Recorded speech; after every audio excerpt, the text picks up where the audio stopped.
Je suis si calme depuis quelque temps que mon calme m'étonne.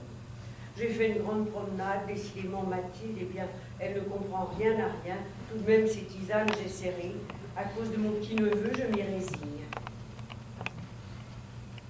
Monsieur l'abbé m'a conseillé d'acheter un Danois. Une sécurité dans une maison. Le plombier est venu réparer l'évier de la cuisine. C'est curieux.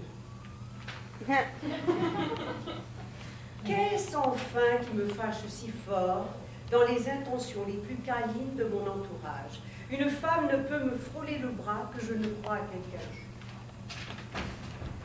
Je ne saisis pas bien ce que tu dis de Mathilde, j'ai toujours vu ça partout. Puisque je me tue à te répéter que ça ne tire pas à conséquence, comme si moi qui pourtant...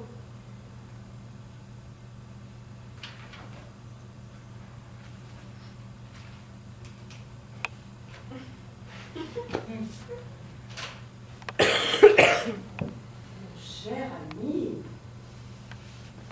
quelle romanesque! Et comme je devrais te gronder si je ne savais trop quel poison distille l'absence, et si je n'étais pas flattée, somme toute, de tant d'imagination. Tu as tort pour les baisers. Ils ne sont pas exactement comme tu décris. Nous avons du monde à déjeuner. Je me sens très belle aujourd'hui en traversant les salles. Je range un peu les bibelots, je flâne, je n'ai l'air de rien. On est venu m'offrir des fleurs, je n'en ai pas voulu.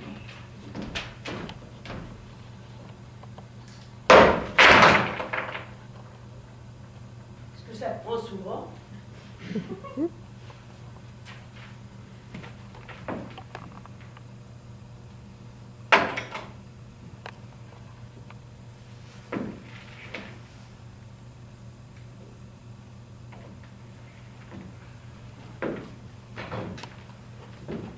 Que tu me manques.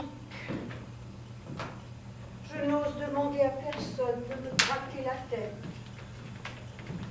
Je ne tiens pas essentiellement à ce que tu ne fréquentes que des femmes vulgaires, mais cela peuple ma retraite, mon ami, de t'imaginer avec des maîtresses différentes. Celle que tu dis si canaille, et l'autre, celle que je te donne sans la connaître. Une grande femme brune, un peu pain-bêche, et que tu vas tâcher de trouver. Je ne prétends pas qu'elle ait sur moi tous les avantages, non. Mais ce cadeau n'est pas à dédaigner. Seul, je m'amuse à vous unir. Soirée chez les F. J'avais ma robe rouge, avec le grand pendentif de ma mère. J'aime mes bras à donner les plumes. Je suis restée près d'1 heure sur le balcon de pierre.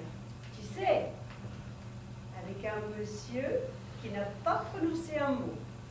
Pas un traître mot. Ah, si pourtant, comme je soulevais le rideau pour entrer, il m'a dit « Vous perdez un bas, madame. »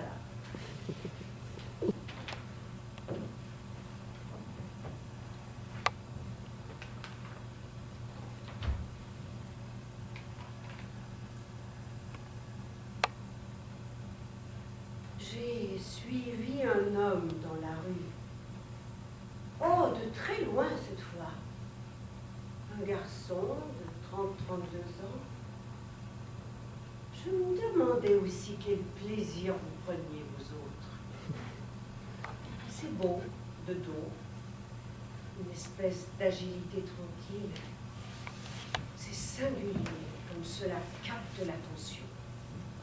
Je me trouvais prise par tout le corps.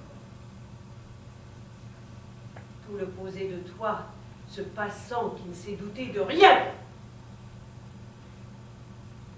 Je recommencerai. Ça m'a laissé rêveuse. Tu n'y es pas! Mais pas! Comment te comportes-tu donc avec les femmes pour m'adresser de pareils reproches.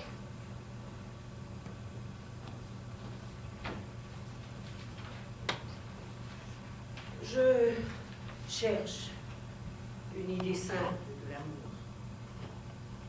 Partout, ce n'est que mensonge, hypocrisie. Ce que l'on invoque, comment y souscrire après cet éclair seulement dans leur œil qui dépasse chacune de leurs paroles. Drôle de chose, le désir. Je n'avais pas précisément quelqu'un en tête. 2 ou 3 plutôt.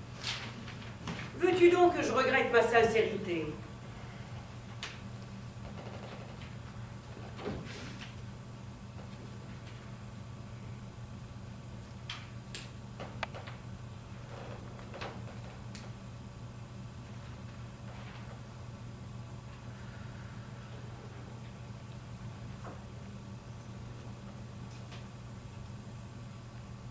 Septembre est redevenu beau.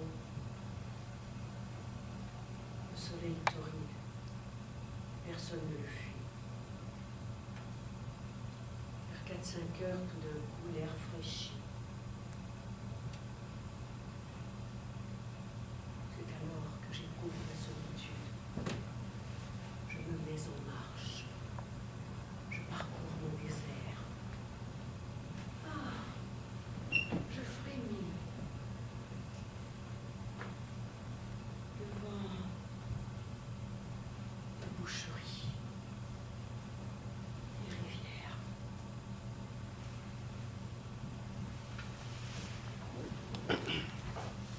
Comme tout est nu. Du coin de l'œil, je surveille les chevaux.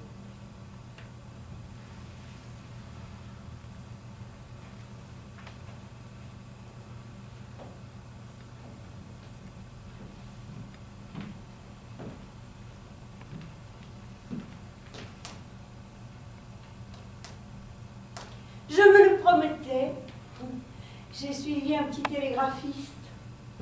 Bizarre plaisir, le voisinage immédiat, dont le silence à tout instant menace de se rompre. Quelle curieuse éducation que cela révèle chez vous autres. L'aisance d'aborder une inconnue. Le monde nous a ainsi fait que pareil apprentissage ne nous vient en général que sur le tard et à bon escient. Je lui ai posé la main sur l'épaule. Il tremblait un peu. Il m'a parlé de sa mère. Il muait. J'ai failli l'amener chez un pâtissier. J'ai réfléchi à temps. Nous nous sommes assis à la terrasse d'un café. Quel étrange silence.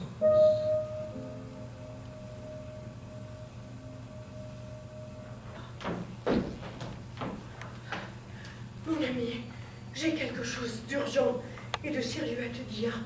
Il faut que je te voie un instant seul demain ou mardi. Naturellement, le déjeuner tient toujours.